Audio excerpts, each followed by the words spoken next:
Justru apa yang mereka sembah, materialism, materi yang mereka lihat, berangkat kalau dibayar, itu mereka tidak sadar bahwasanya justru mental mereka yang rusak.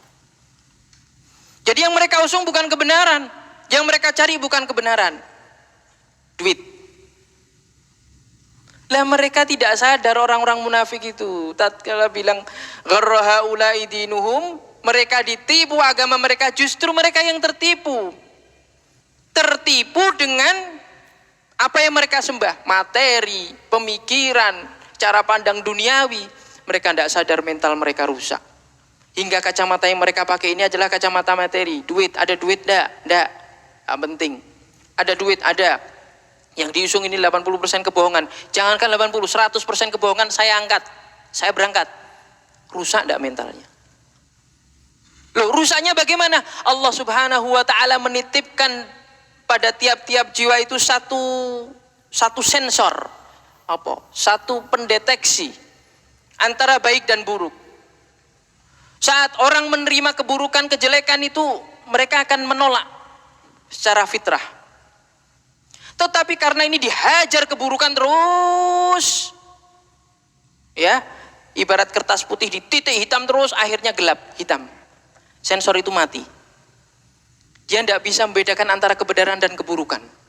Jelas-jelas 6 orang dibantai tanpa ada proses hukum. Mereka tidak bisa melihat itu sebuah tragedi kemanusiaan, tidak bisa melihat itu, tidak bisa. Subhanallah. Pitik ngono mending, tikus ngono mending. Ini nyawa manusia. Allah angkat harkat dan martabat manusia lebih dari segalanya. Maka ada nilai-nilai kemanusiaan. Mau orang kafir, mau orang agama apapun juga, kita semua menghormati ada nilai sebuah nyawa. Nyawa itu ada nilainya. Lah kok ini 6 nyawa dianggap maaf itu tadi tidak lebih berharga dari nyawa ayam. Mereka tidak bisa melihat itu sebagai satu kejadian tragedi kemanusiaan.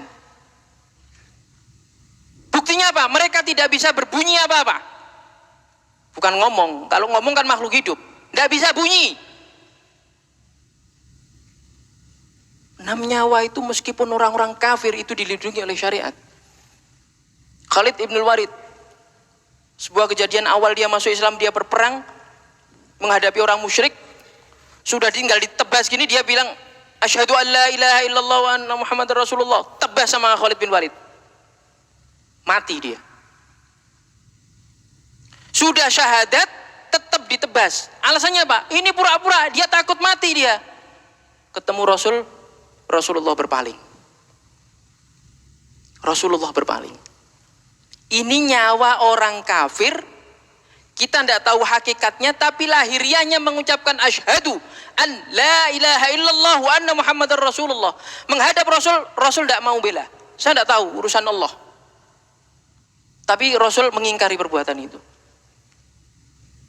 Ini seorang sahabat Rasul, orang yang luar biasa berprestasi sejak kafir maupun sesudah masuk Islam, menghadap Rasul, utusan yang maksum, yang terjaga, beliau tidak berani menjamin. Lah iki sopo siro, ya kan?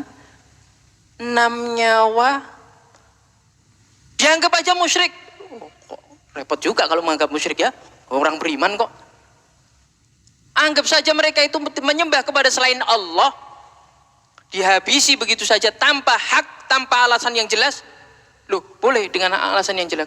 Boleh, dia sudah melakukan pembunuhan, maka hukumannya balas dibunuh kan ya, itu hak, itu benar. Lah tanpa alasan yang jelas, tanpa ada pengadilan, langsung dihabisi. Loh kok dihabisi bagaimana? Lah buktinya mati. Bahkan terbukti ada banyak bekas-bekas penyiksaan. Orang mati wajarnya tidak mungkin meninggalkan bekas dong.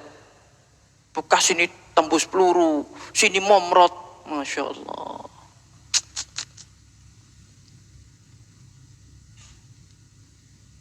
Anda diam, kita diam itu salah. Apalagi ini bela. Oh itu orang-orang yang Apa? Wis sebut radikal, radikul, terserah. Tetapi saat kita menganggap ini bukan sebuah tragedi kemanusiaan, sensor itu berarti sudah mati. Sensormu mati, Cak. Mati sensormu, gantiin. Atau kamu mati sekalian aja, nggak penting casingmu kayak gitu tuh, nggak ada sensor sama sekali. Nggak ada sense kemanusiaan itu, nggak ada. Mati saja lah, lebih baik itu. Ngebak-bak intunya. Loh iya, Allah sudah kasih sensor, sensormu mati. Kalau peralatan elektronik mati itu wajar karena pemakaian, ya. Mungkin apalah, produksinya tidak bisa sempurna. Tetapi kalau sensor manusia itu mati, yang mematikan itu cuma satu, kelakuanmu. Karena apa? Sensor itu selalu nyala.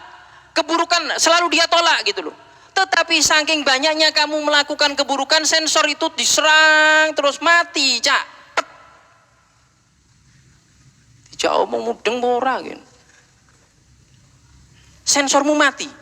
6 orang, 6 nyawa melayang, kamu biasa saja, bahkan kamu membela pembantainya. Aneh ini. Mati sensormu. Belum paham? Wes gini aja, bayangkan, kamu punya keluarga enggak? Punya anak? Enggak punya. Mejen apa piye? Ya wes, bapakmu, ibumu, adikmu, dulurmu, paklemu. 6 orang dibantai kayak gitu tuh, enggak ada proses berbagai macam. Apa yang ada di benak kamu? Sensormu udah mati ya. Sekarang kita cek. Bapak ibumu di ngunuk nih. Alasannya apa? Di jalan dia ganggu.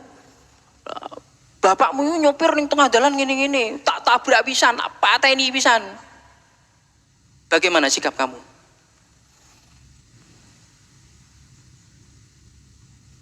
Boleh kita jengkel pada orang itu, boleh gitu loh. Jengkel saya, boleh jengkel. Tak pateni. Loh, sopo sih roh? Allah ngasih surat perintah untuk bunuh tapi itu kita bicara sensor di situ itu. Jadi mau orang beriman, mau orang kafir, Anda manusia enggak? Iya manusia. Anda pasti punya sensor. Allah yang kasih, bukan saya. Jadi enggak bisa orang nolak itu. Karena apa? Allah sudah bekali tadi. Sensor. Sensor itu dikenal dengan istilah nurani. Bapak Ibu. Nurani itu sensor dari Allah Ta'ala. Jadi maaf ya, sehewan-hewannya manusia, dia itu bukan hewan. Karena apa? Allah nyelipkan chip ini loh, chip ini. Jangankan kita yang normal, orang yang sindrom, idiot gitu ya. Itu ada, ciri-ciri sensor itu masih ada. Dia tatanan mungkin nggak ngerti, tapi ada semacam apa ya? Rasa kemanusiaan itu masih ada. Dia ada punya rasa takut, dia ada pengen disayang, dia pengen menyayangi, itu ada.